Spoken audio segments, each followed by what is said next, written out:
Hi again, Ian Datey here. The last video I did was why you need to use social media and why it's important, and a lot of statistics on how many people are using social media and how it can drive people to your website.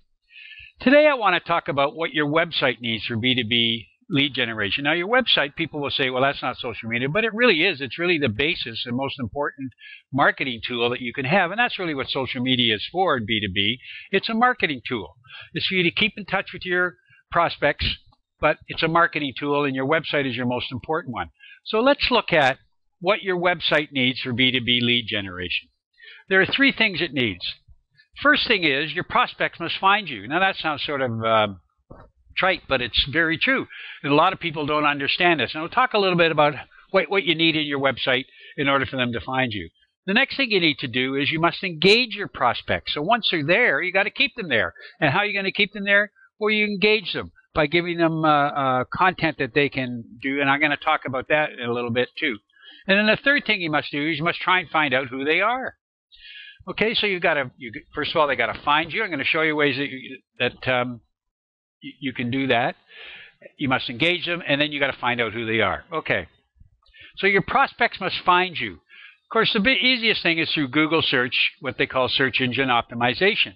And search engine optimization can get into a lot of things. It's got to get into content and how you set up your website, the type of tools you use for your website. It's got to have backlinks. There are certain things that Google likes that you need to have on your website, and I'll discuss those in later videos. But you need to have those in order for people to find you. One of the things that Google really likes is YouTube videos, because Google owns YouTube, and if you have them and they point back to your website, then Google likes that, and that's going to give you a better SEO ranking. But that'll come in later videos. Google AdWords is a pay-per-click, and there are other pay-per-clicks like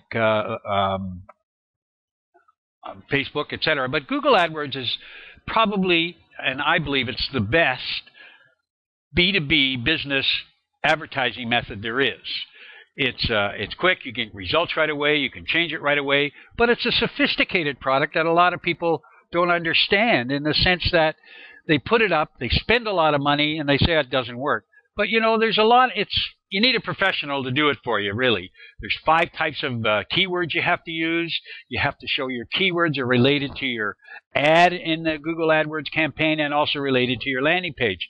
And you got to know how to set up those 5 sets of keywords, which ones are best to use, how to set up your ad, and people just don't know how to do that, and how to set up your campaign.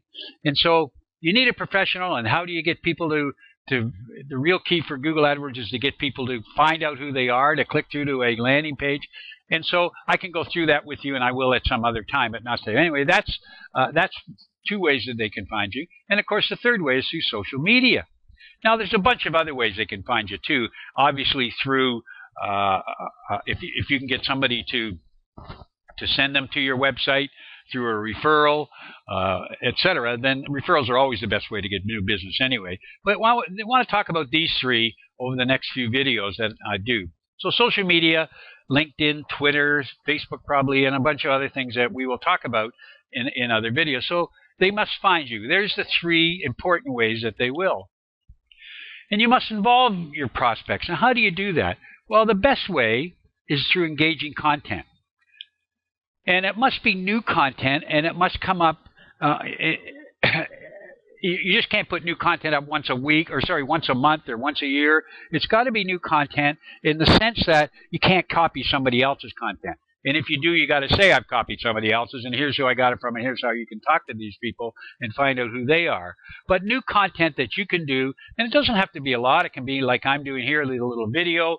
It can be an article you write, and it should be done at least once a week. And what the content should do is one of 2 things, or both. It should help them in their job, or help them solve problems and issues. So that's what you want the content to do, either one of those or both of them. And it can be in the form of a video, like I'm doing now, which is done through Camtasia. It's just a PowerPoint, as you know, and so it's easy with VoiceOver. You can do an audio, pretty simple to do too, without anything, just do an audio. The best way to do that is through interviewing somebody, but you can still do an audio. And blogs are very important, particularly WordPress blogs, which Google really likes. And I think you should put your content and all of these in a blog, in a WordPress blog like I do, and you'll get ranked higher, and people will find you easier. Another thing you can do is live chat. I haven't done that myself, but I know a lot of companies are starting to. If you have, you can go on for a couple hours in the morning or afternoon and find out and talk to people. There's lots of software out there which you can do that with, and then just say, hey, I'm here. Call me. Let me know. I mean, a lot of software companies do it now if you want to ask questions for their from them because you're having trouble, with whatever you're doing. But live chat really helps. And of course, interactive software, which live chat is, in some way that they can interact through their computer and ask questions. Or another thing is FAQs, frequently asked questions. That's a bit interactive, and so that's another way you can involve your prospects. So the third thing I said is you got to find out who they are. And how do you do that? Well, you give them something.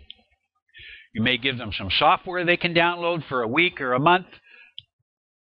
A white paper, a guide, a technical review are all really good. I've written a number of white papers, and I get lots of leads through them.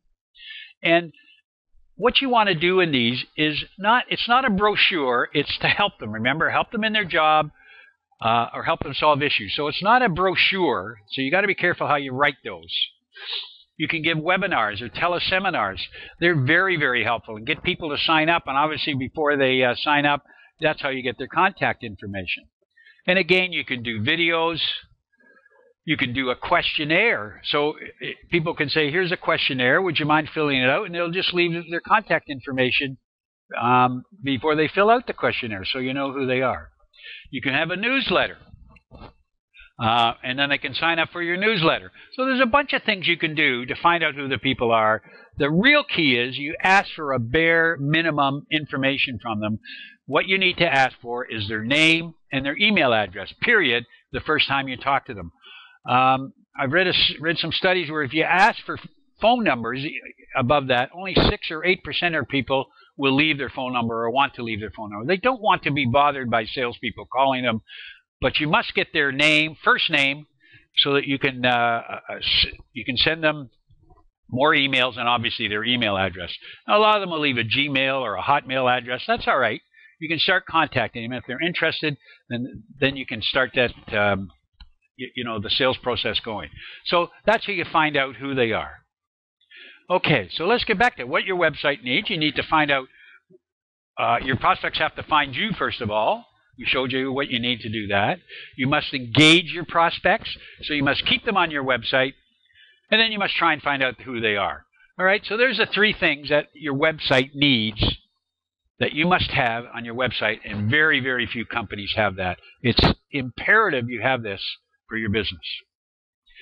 If you have any questions or you want to contact me and you want some more information on this, again, please email me at my email address here, or give me a call. Be happy to talk to you, and we'll work with you on what you need for your website. Thanks a lot. Stay tuned. There'll be some more videos coming up shortly.